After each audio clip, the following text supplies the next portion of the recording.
Hello student, once again you are most welcome in this class in which I am going to teach you mathematics class 11th NCERT chapter 14 probability exercise 14.2.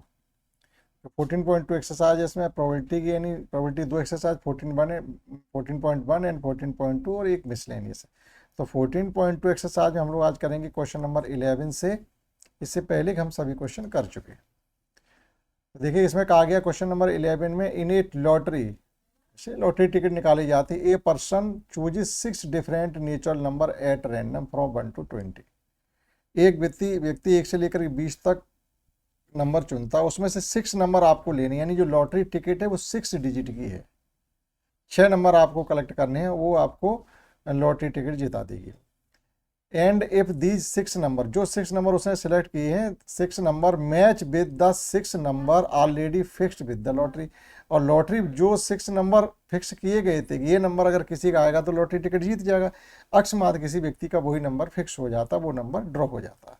ठीक है, he wins the prize, वो prize जीत लेता। तो what is the probability, तो इस बात की probability क्या है, winning prize in the game, वह व्यक्ति उस गेम को जीत जाएगा। आगे लिखा हुआ order of the number is not important, order नहीं, किसी भी ऑर्डर में नंबर आपके हो सकते हैं। अब देखना ये है कि आपके पास 1 से लेके 20 तक जो नंबर है, वो 1 से लेके 20 तक नंबर में से 6 डिजिट के कॉम्बिनेशन कितने बनाए जा सकते हैं। हर बार 6 डिजिट लेकर के 6 नंबर लेकर के कितने कॉम्बिनेशन बनाए जा सकते हैं। उसमें से आपका एक कॉम्बिनेशन ऐसा है जो आपकी लॉटरी टिकट जिता देगा।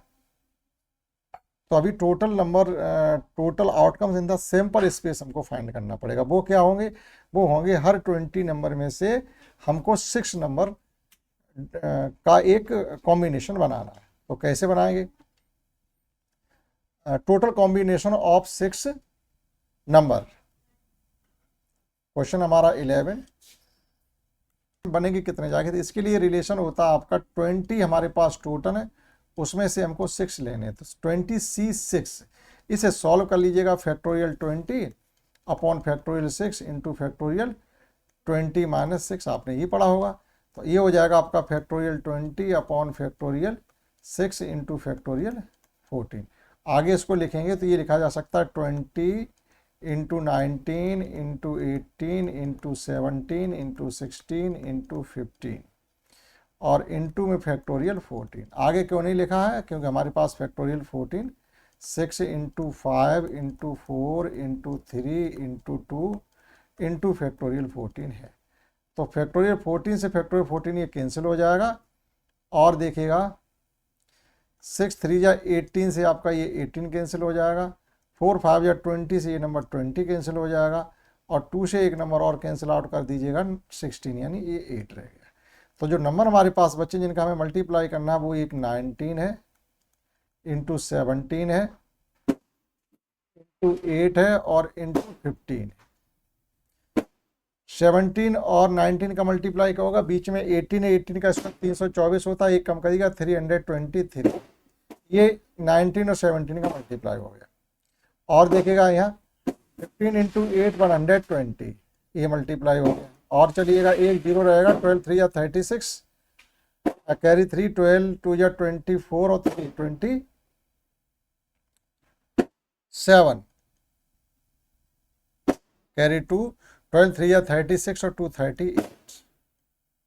इतने कॉम्बिनेशन है, एक 0 रहेगी, 12 3 या 36, कैरी 3, 12 2 या 24, 3 27, कैरी 2, 12 3 या 36 प्लस 2 38। इतने कॉम्बिनेशन हैं, यानी हर बार आप 20 डिजिट से 6 डिजिट लेकर के जो कॉम्बिनेशन बनाएंगे वो 38,760। अब इनमें से आपको एक नंबर ऐसा है जो लॉटरी टिकट जिता सकता है, तो उस वही एक नंबर आपका आ जाए, इस बात की प्रोबेबिलिटी क्या है। ठीक, तो प्रोबेबिलिटी ऑफ विनिंग प्राइज, क्योंकि एक ही कॉम्बिनेशन तो ऐसा जो आपको लॉटरी टिकट का, तो टोटल में एक ऐसा 338,760 आप मैच कर सकते हैं। ये है आपका question 11।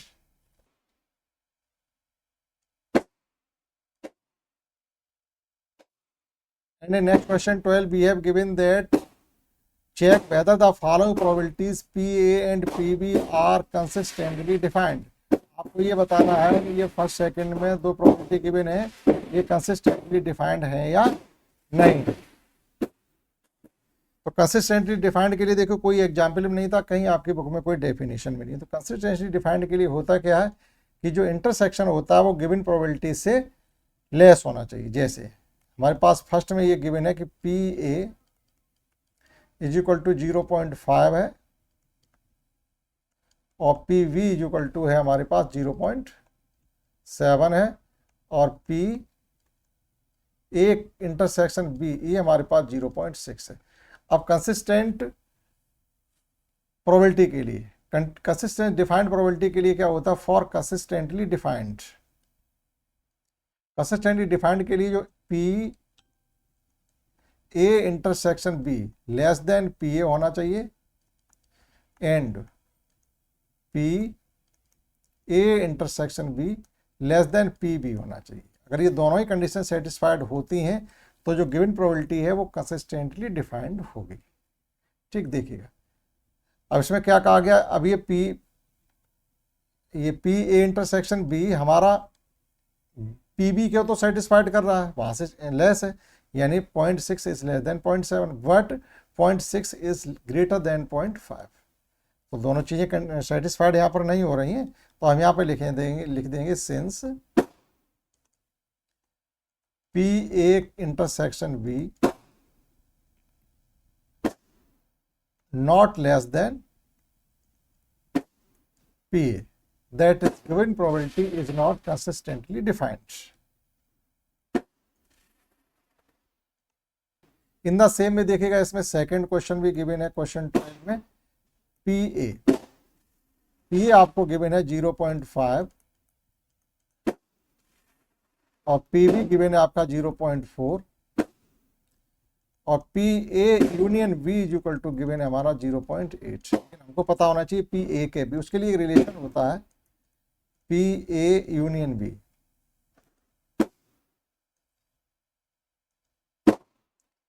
P A union B is equal to होता है P A plus P B minus P A cap B या ए इंटरसेक्शन बी। यहां से आप पी ए इंटरसेक्शन बी को फाइंड कर सकते हैं। पी ए की वैल्यू हो रही है यहाँ से 0.5, पी बी की वैल्यू आ रही है 0.4 minus P A union B की वैल्यू इसमें है 0.8। ये हो जाएगा आपका 0.9 माइनस 0.8, फाइनली हमारा पास बचेगा 0.10 यानी 0.10 या 10 कहिएगा, 10% कहिएगा। अब आप देखिएगा जो यहाँ से ए इंटरसेक्शन बी है वो दोनों ही P A and P B both probability से less है, that is PA intersection B is less than PA and PA intersection B is less than PB, that is given probability is consistently defined.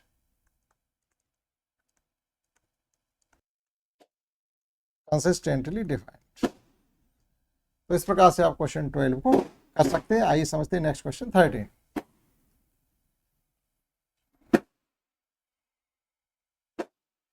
And in 13 question we have given that fill in the blanks with the following tables। आपको PA given है, PB, PA cap B और PA union B।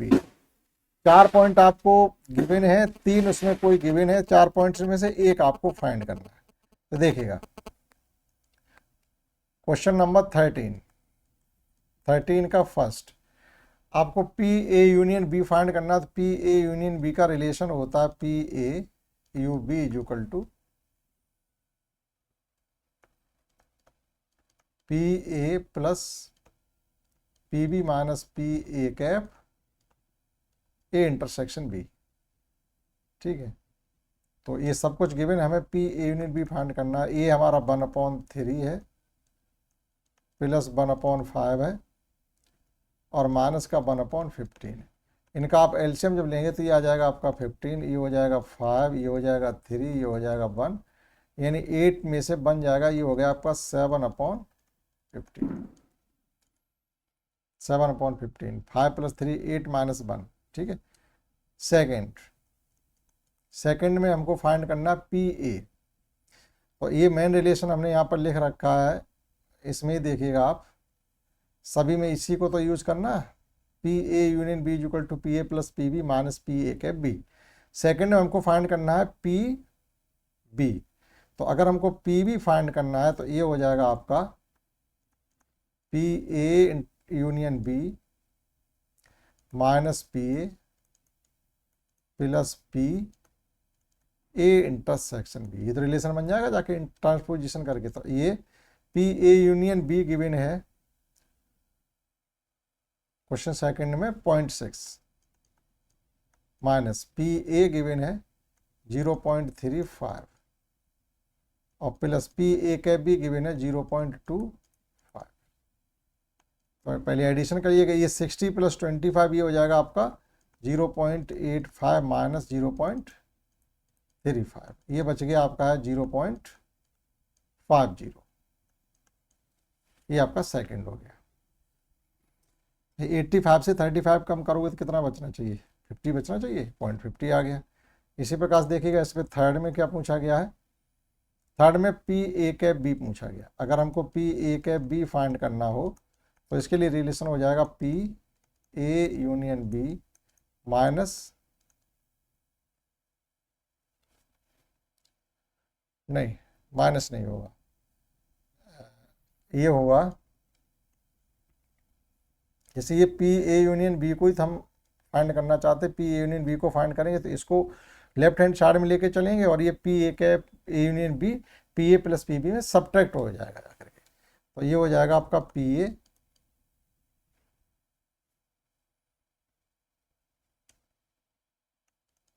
Plus P B minus P A union B. अब इसमें ये given है 0. P A और P B 0.5 plus 0.35 है और माइनस यूनियन में है हमारे पास 0.7। तो ये हो रहा है टोटल आपका 0.85 माइनस 0.70, ये आपका 0.15। आप अपना मैच कर लीजिए, इस प्रकार से फाइंड किए जाएंगे। तो ये 13 के 3 पार्ट आपके हो गए। समझते हैं next question 14।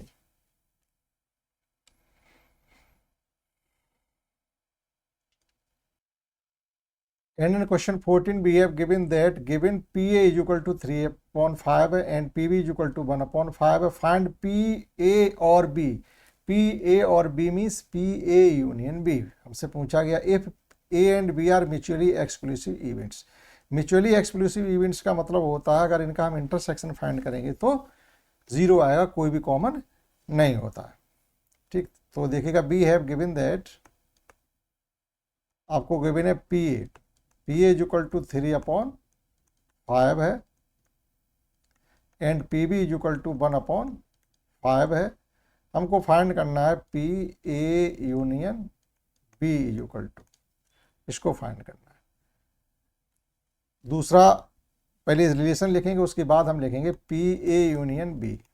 P A union B के लिए होता है आपका P A plus P B minus P A cap B. अब आप कहोगे पी ए कैप बी है नहीं, तो इसी के लिए तो हमको यहां पर ये गिवन है कि A and B are mutually exclusive event.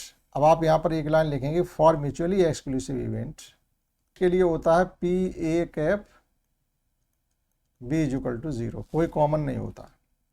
अब इसमें पुट कर दीजिएगा फर्स्ट में, that is from first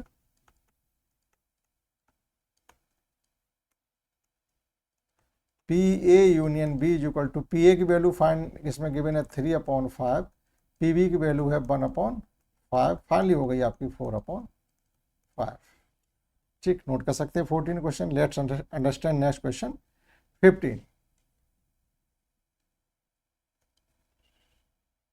15 we have given that if A and B are events such that P E given है, P F given है और P E and F का मतलब है P A cap B, A P A intersection F and P और, अब आपको find क्या करना है, P E और F, यानी इनकी यूनियन फाइंड करना है और not E not F find करना है। ठीक है, देखिएगा किस प्रकार से करना है।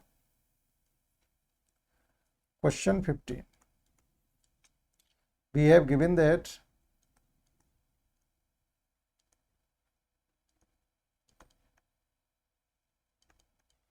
आपको यहां पर गिवन है PA PE 1/4, PF गिवन है आपकी 1/2 और PE यूनियन F ये गिवन है 1/8। ठीक है, नहीं यूनियन नहीं गिवन है, कैप गिवन है, PA कैप F गिवन है। अब हमें फाइंड करना है फर्स्ट में PE यूनियन F, ये फाइंड करना है। तो इसके लिए होता है आपका relation PE plus PF minus PE cap F। सभी वैल्यू गिवन है, आप पुट कर देंगे 1/4 प्लस 1/2 माइनस 1/8, जिनका एलसीएम आ जाएगा 8, ये हो जाएगा 2, ये हो जाएगा 4 माइनस 1, तो फाइनली हो गया आपका 5/8। क्लियर। अब देखिएगा सेकंड में आपको थोड़ा फाइंड करना पड़ेगा, P0 E0 F फाइंड करवाया गया। तो इसके लिए एक तरीके से इस प्रकार से समझे, P0 E से मतलब है E डैश कैप और एंड लगा हुआ है तो कैप लगाएंगे F। इसको हम इस प्रकार से भी लिख सकते हैं P E union F dash, ये आप लिख दीजिएगा बाय डिमॉर्गन्स लॉ,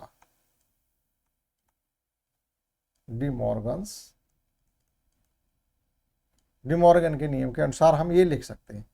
अब देखिएगा ये PE यूनियन F डैश क्या होता है, ये होता है 1 माइनस PE यूनियन F, और ये हमको गिवन है 1 minus PE union F given है 3/5/8, 5/8 हम फाइंड कर चुके हैं। सॉल्व करेंगे तो ये आ गया आपका 3/8। P0 E0 F आपका आ गया 3/8। देखिएगा नेक्स्ट क्या है क्वेश्चन इसमें, events F E and F are such that P0 E और नॉट F, यानी जो अभी हमने फाइंड किया उसी प्रकार से ये गिवन है। State whether E and F are mutually exclusive. Mutually exclusive का मतलब है कि ये कैप जो है वो जीरो आ जाए। अगर कैप जीरो आ जाएगी, PE कैप F अगर जीरो आ जाएगी तो आपका फिर ये म्यूचुअली एक्सक्लूसिव हो जाएगा। देखिएगा छोटा सा क्वेश्चन है, क्वेश्चन है हमारा 60। हमको गिवन है PE dash union F dash, तो इसको लिख सकते हैं PE कैप F का होल डैश, कैसे, बाय डिमॉर्गन्स लॉ। एक नियम हम वहां लगा चुके, दूसरा नियम यहां लग रहा, आप समझ सकते हैं किस प्रकार से चल रहा है, bye De Morgan's law.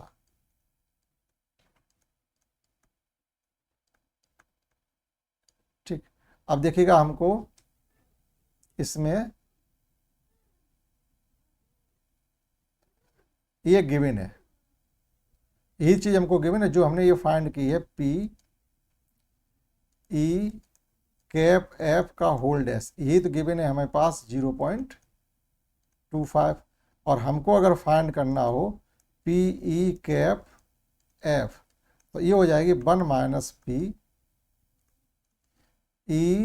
Cap F का होल डैश, क्योंकि दोनों का सम 1 होता है, एक चीज गिवन है दूसरी फाइंड कर लेंगे, तो 1 माइनस 0.25, ये बचेगा जाके 0.75, not is equal to 0। Hence, given events are not mutually exclusive। आप मैच कर सकते हैं, साथ ही साथ नो, इसमें लिखा हुआ है नो, यानी म्यूचुअली एक्सक्लूसिव नहीं है। तो नॉट इज इक्वल टू 0 आ रहा तो म्यूचुअली एक्सक्लूसिव नहीं। तो इस क्लास में हमने किए क्वेश्चन 11, 12, 13, 14, 15 एंड 16। ठीक, नेक्स्ट में हम लोग करेंगे क्वेश्चन 17 से लास्ट यानी कंप्लीट एक्सरसाइज तक। इसमें इतना ही, दैट्स ऑल।